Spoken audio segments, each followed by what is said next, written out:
kita mensyukuri akan kasih dan anugerah-Nya. Jangan pernah kita berhenti untuk bersyukur dan berterima kasih kepada Tuhan karena betapa luar biasa kasih-Nya kepada kita. Dan percaya apapun profesi kita, dimanapun kita berada, sebagai orang percaya, mari kita tetap bersyukur dan bersekutu kepada-Nya. Tanda ucapan wujud kasih kita kepada-Nya. Kau sungguh indah tandanya, sungguh mengagumkan, sungguh ajaib mengerti, lebih dari semua yang ada. Nikmat dalam tak tersesali, kasih-Mu dalam tak terduga. Kau sungguh indah tiada taranya, mulia dan berkuasa. Kau hormat akan Engkau, bukan hormat akan Engkau. Kau Allah yang layak dipuji, bukan akan Engkau, bukan akan Engkau.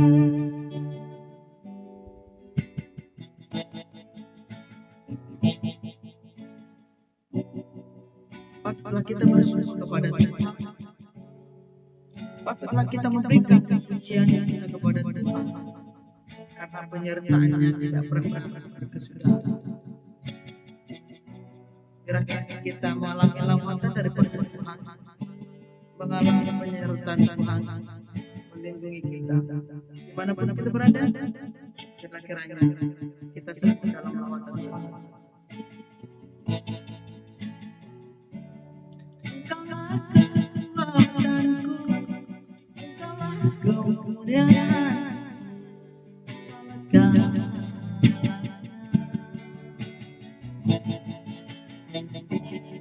Engkau mata yang indah, takkan pernah lepaskan.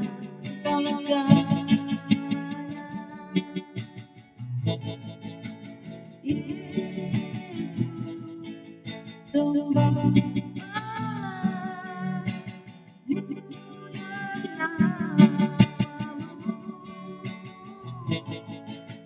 Yesus, domba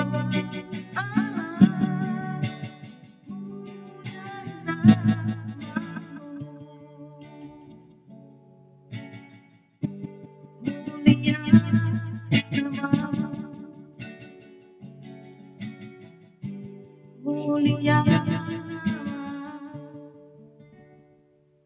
Saudaraku yang terkasih di dalam Kristus, pembahasan kita pada saat ini saya teringat kepada generasi sekarang, di mana hampir nyaris sama rata kehidupan kelakuannya, yaitu minim sekali menghargai kedua orang tua atau menghargai orang tua yang lebih tua. Maka pembahasan kita yang bertemakan generasi yang tidak menghargai orang tua. Firman Tuhan menasihatkan untuk generasi remaja muda, dikatakan dalam Keluaran pasal 20 ayat 12, hormatilah ayahmu dan ibumu, supaya lanjut umurmu di tanah yang diberikan Tuhan Allahmu kepadamu. Berarti ini suatu teguran, arahan untuk anak, status sebagai anak untuk mampu menghargai kedua orang tua. Dan juga di dalam Efesus 6 ayat 1 sampai 3 dikatakan, hai anak-anak, taatilah orang tuamu di dalam Tuhan, karena haruslah demikian. Jadi artinya tidak ada tawaran. Hormatilah ayah dan ibumu, inilah suatu perintah yang penting, tidak bisa dielak karena suatu keharusan.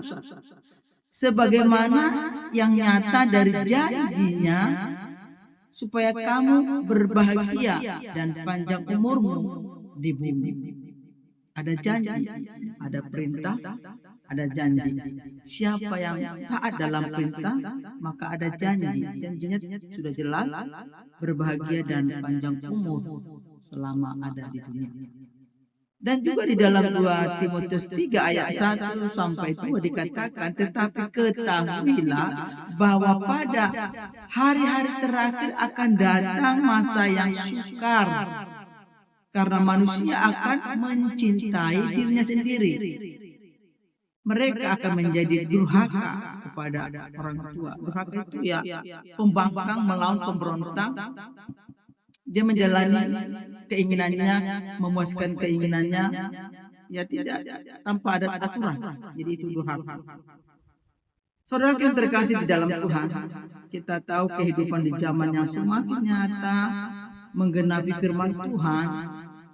Di dalam 2 Timotius 3 ayat 1 sampai 5, Rasul Paulus menubuatkan bahwa pada hari-hari terakhir ini ya akan terjadi guncangan.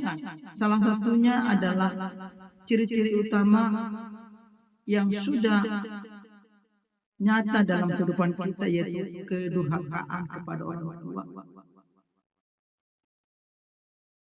Dan nyata hari ini kita menyaksikan fenomena ini terjadi secara massal. Kalau dikatakan dengan perkembangan teknologi, kemajuan teknologi,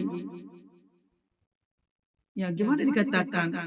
Ya teknologi tetap teknologi untuk membantu kita memudahkan menyelesaikan pekerjaan, tetapi teknologi itu jangan jadi permasalahan, kenakalan, dan minimnya moral pada remaja kehidupan sekarang ini. Maka saya rasa di sini, menurut pemahaman saya, peranan orang tua itu penting. Kembali kepada peranan dan tanggung jawab orang tua di tengah-tengah keluarga. Teknologi itu membantu kita sebenarnya, ya, untuk memudahkan menyelesaikan pekerjaan kita di segala aspek kehidupan kita. Itu tidak bisa dipungkiri, itu nyata. Maka realita generasi kini, banyak anak muda zaman sekarang ya durhaka. Fenomenanya begini, mengapa orang tua ya konon tidak lagi relevan sehingga nasihat mereka dianggap angin lalu. Nah ini remaja kalau dinasihati, mama kuno. Jadi ketika orang tua menasihati, maka amarah seorang anak berkata, kuno sebagai angin lalu. Nah ini realitanya yang ada. Mau mengakui orang tua, malu mengakui orang tuanya di depan teman-temannya, apalagi kalau orang tuanya itu status ekonominya ya bisa dikatakan memperhatinkan, tetapi gaya anak seorang-orang seperti anak sultan, memiliki segala-galanya. Ini fenomena yang sangat miris sekali, malu mengakui orang tuanya. Bahkan tidak sedikit kita perhatikan sesama anak saling mengejek orang tua tanpa memikirkan kenapa diejek-ejek orang tua. Jadi realitanya adalah malu mengakui orang tuanya. Selanjutnya tidak punya waktu untuk orang tua. Seolah-olah dia super sibuk untuk dunianya, tapi tidak ada yang didapatkan. Sibuk aja gitu, sibuk sana, sibuk sini, sibuk sana, sibuk sini. Ya jalan sana jalan sini seolah-olah dia ya penting gitu dalam satu organisasi. Dengan alasan ya itu tadi merasa dibutuhkan di organisasi, sibuk tak menentu supaya dilihat orang dia ya punya hal utama penting di organisasi itu sehingga tidak ada lagi waktu untuk bersama dengan keluarga, duduk bersama-sama. Dan orang tua juga begitu menyibukkan diri mungkin menonton drakor dan sebagainya. Apalagi sekarang ini musim-musimnya bola, ya tidak ada lagi waktu bersama dengan keluarga anak-anak. Jadi memiliki kesibukan masing-masing, mencari kesenangan masing-masing, sehingga keharmonisan di keluarga itu ya kering. Maka seolah-olah aja bahagia, tetapi semua dalam kandas kekeringan, kasih sayang, perhatian dan lain-lain. Selanjutnya di sini adalah membantah dan menyakiti hati orang tua. Ya sama tadi pembangkang. Merasa dia sudah hebat, merasa dia tidak mau lagi diperhatikan, tidak mau lagi dinasihati. Menurut dia sudah mapan. Acuh tak acuh. Bahkan tidak sedikit kita lihat menghina orang tua dengan kata-kata tajam dan sikap yang luar biasa angkuhnya. Dan ini banyak terjadi. Ya, dia tidak peduli lagi dinasihati, ditegur. Dia sibuk dengan dunianya, apalagi ya gadget yang dimainkan, HP-nya dimainkan. Merasa tidak perlu lagi orang tua di dalam kehidupannya. Selanjutnya menuntut hak, banyak tuntutan. Kalau tidak dipenuhi, dikatanya tidak perlu, tidak sayang. Terlalu banyak tuntutan. Tetapi lupa akan kewajiban berbakti. Jangankan itu, kesadaran untuk menyapu rumah, membersihkan rumah, merapikan tempat tidur, tidak ada. Jadi membeku hatinya, hanya menuntut tuntutan haknya, padahal kewajibannya tidak ada. Inilah celakanya dan inilah realita yang terjadi di kehidupan sekarang atau fenomena kehidupan sekarang. Sangat-sangat miris sekali akan kehidupan generasi sekarang ini. Maka Tuhan mengingatkan kita